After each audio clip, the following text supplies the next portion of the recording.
राज्यात चांगली तीव्र उष्णतेची लाट येणार आहे। काही ठिकाणी 40°, 41°, 42, 43, 45, काही ठिकाणी 47 आणि एखाद्या जिल्ह्यात मात्र 48°पर्यंत राज्यात उन्हाचा पारा जाणार आहे। म्हणून हा अंदाज सर्व शेतकऱ्यांनी लक्षात घ्यायचा।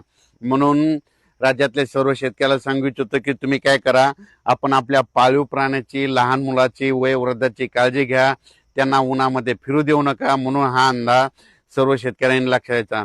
म्हणजे राज्यात सांगायचं झालं तर सध्या तरी आता 10-15 दिवस पावसाचं वातावरण नसणार आहे। म्हणून राज्यातल्या सर्व शेतकऱ्यांनी अंदाज लक्षात घ्यायचा।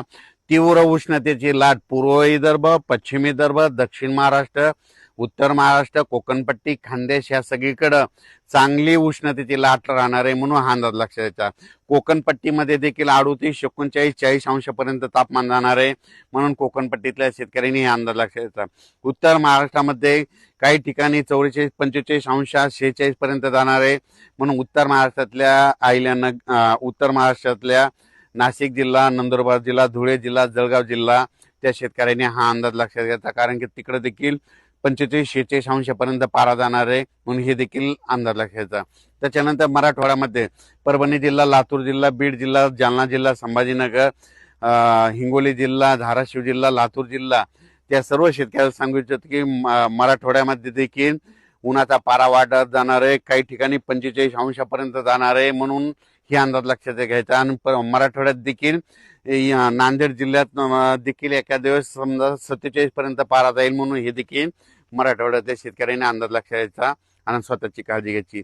त्याच्यानंतर पूर्व विदर्भ आणि पश्चिम विदर्भ 6-5-11 जिल्ह्यामध्ये वर्धा जिल्हा, नागपूर, भंडारा, गोंदिया, चंद्रपूर, यवतमाळ, त्याच्यानंतर अमरावती, अकोला, बुलढाणा, वाशिम त्या सर्व यवतमाळ जिल्हा त्या सर्व शेतकऱ्याला सांगू इच्छितो की तुमच्या पूर्व आणि पश्चिम विदर्भात देखील चांगला उन्हाचा पारा वाढत जाणार आहे।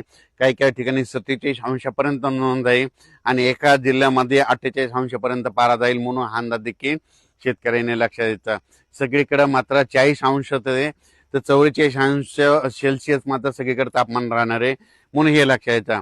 आता सर्व शेतकऱ्याला सांगू इच्छितो की आता उद्यापासून हवामान कोरडं राहणार आहे। मग आता परत पाऊस कधी येणार आहे, तर राज्यातल्या सर्व शेतकऱ्याला सांगू इच्छितो की तुमच्या शेतीचे कामे करून ठेवा। आम्ही सगळे शेतीचे कामे व्यवस्थित करून ठेवली। कारण की मराठी सालाप्रमाणे सांगायचं झालं तर आता कंप्लीट 33 दिवस मिरग राहिला, म्हणजे मिरग निघायला मराठी सालाप्रमाणे 33 दिवस राहिले। आणि इंग्रजी महिन्याप्रमाणे जर धरलं तर तुम्हाला सांगतो 41 दिवस पाऊस राहिलाय। म्हणून हा अंदाज सर्व शेतकऱ्यांनी लक्षात द्यायचा। म्हणजे इंग्रजी महिन्याप्रमाणे 41 दिवस पाऊस राहिला ते हे एक लक्षात द्यायचं। आणि मराठी आखिदी झाल्याच्या नंतर कंप्लीट 40 दिवसाला मिरग निघतो। म्हणून हे देखील सर्व शेतकऱ्यांनी लक्षात घ्यायचं।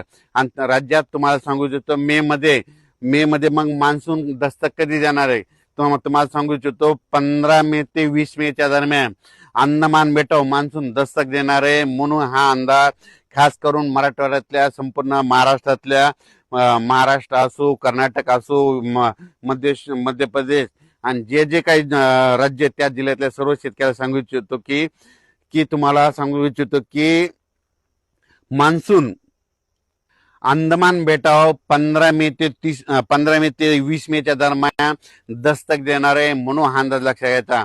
कारण की एकंदरीत अभ्यास केल्याच्या नंतर तुम्हाला सांगू इच्छितो की 15 मे ते 20 मेच्या दरम्यान कधीही मान्सून अंदमान बेटावर दस्तक देतो तिथं दाखल होऊ शकणार आहे। म्हणून हा अंदाज लक्षात घ्यायचा। आणि आपण आपल्या शेतीची मात्र कामे करून घ्या। पावसाचं काम करीत असतो म्हणून आपण आपल्या शेतीचे कामे करून घ्या। सगळ्यात महत्वाचं आपण शेत रेडी करून ठेवणं गरजेचं आहे। पाऊस यायचं तेव्हा येईल, पण सगळ्यात महत्वाचं ते। त्याच्यानंतर काय झालं की बऱ्याच शेतकऱ्याचे असे फोन आले यावर्षी एल निनो पाऊस यावर्षी कमी पडणार आहे। तर मला सांगू इच्छितो एल निनो असो या नसो, दरवर्षी आपल्या भारतामध्ये मान्सून येणार तर येणार, येतो तर येतो, हे सर्वप्रथम लक्षात घ्यायचं। तर तुम्हाला सांगतो एल निनो बद्दल एक छोटं सविस्तर सांगतो। तुम्हाला सांगतो एल निनो कधी उद्भवतो, डिसेंबर महिन्यामध्ये उद्भवतो। आणि डिसेंबर महिन्यामध्ये आपल्या इकडं थंडी असते। मग डिसेंबर महिन्यामध्ये तिकडं प्रशांत महासागराचं तापमान कमी झाल्याच्या नंतर तिकडं खूप पाऊस पडतो। पण तुम्हाला एक सांगतो डिसेंबर मध्ये आपल्याकडे थंडी असते, म्हणून त्याचा काही अर्थ संबंध नाही। तर तुम्हाला एक सांगतो आता तुम्हाला सांगतो इंग्रजी महिने कधी सुरू होता, जानेवारीला महिना सुरू झाला, जून मध्ये पाऊस सुरू झाला आणि एल निनो डिसेंबर मध्ये उद्भवलाय. मग याचा अर्थ तुम्हाला सांगतो पुढच्या वर्षी डिसेंबर मध्ये एल निनो कसा राहील त्याचा आधीच आपल्याला भाकीत लावणं शक्य नसतं.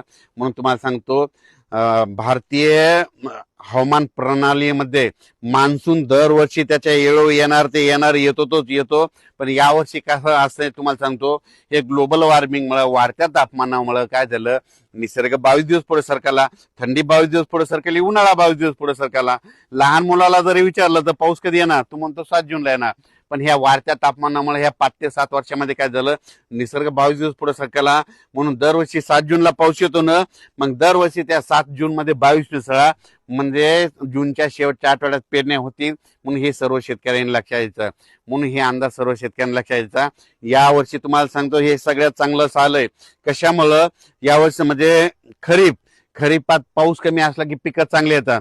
खरीप बी चांगलं येणार आहे आणि रब्बी चांगलं येणार आहे. रब्बी मध्ये कशामुळे चांगलं येणार आहे, कारण की यावर्षी परतीचा पाऊस चांगला पडणार आहे. म्हणून यावर्षी रब्बीचं पीक देखील चांगलं येणार आहे. म्हणून शेतकऱ्यासाठी चांगलं साल राहणार आहे. म्हणून तोपर्यंत शेतकऱ्यांनी शेतीची कामे करून घ्यावी. आता उद्या 27 एप्रिल पासून चांगला उन्हाची तीव्रता वाढत जाणार आहे. म्हणून स्वतःची काळजी घ्या, वयोवृद्धांची घ्या आणि विशेष म्हणजे पशुधनाची काळजी घ्या. अचानक वातावरण